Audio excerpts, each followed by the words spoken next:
Arestado ang dalawang lalaking nahulikam na ng hold up ng isang resort sa Cavite.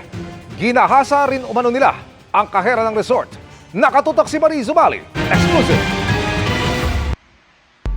Madaling araw nitong August 5, dumating sa isang resort sa 13 Martires, Cavite, sakay na motorsiklo ang isang lalaki naka-jacket at isang lalaki nakaputi.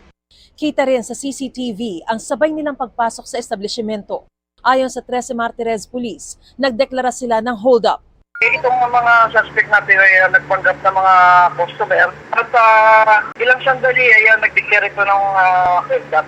At ginapos itong witness nating lalaki, pinosas, pinadapa, nilagay sa isang silid doon. Halos 3,000 piso ang tinangay ng mga suspect mula sa kaha. Nag-ikot din sila at tumangay umano ng 2 cellphone, welding machine, grinder at electric drill. Pero di pa nakontento ang mga suspect. Itong isang karera nating babae, pero siya pinasok sa isang yung kitchen area. Doon ay pinagsamantalaan, pero siya ginahasa ng dalawa nating suspect. Pagtapos nito, tumakas ang mga suspect. Bit-bit ang kanilang mga ninakaw. Nang i-report ang insidente sa mga pulis, agad sila nagsagawa ng backtracking. Natunton at naaresto ang mga suspect na positibong kinilala ng babaeng biktima. Nakuha sa kanila ang isang baril, magazine at mga bala.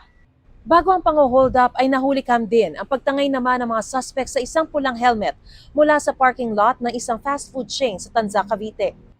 Nasa kustudiya na ng mga pulis ang mga suspect na sinampahan ng kasong robbery with rape at illegal possession of firearms. Tumanggi silang magbigay ng pahayag. Para sa GMA Integrated News, Mariz Umali, nakatutok, 24 oras.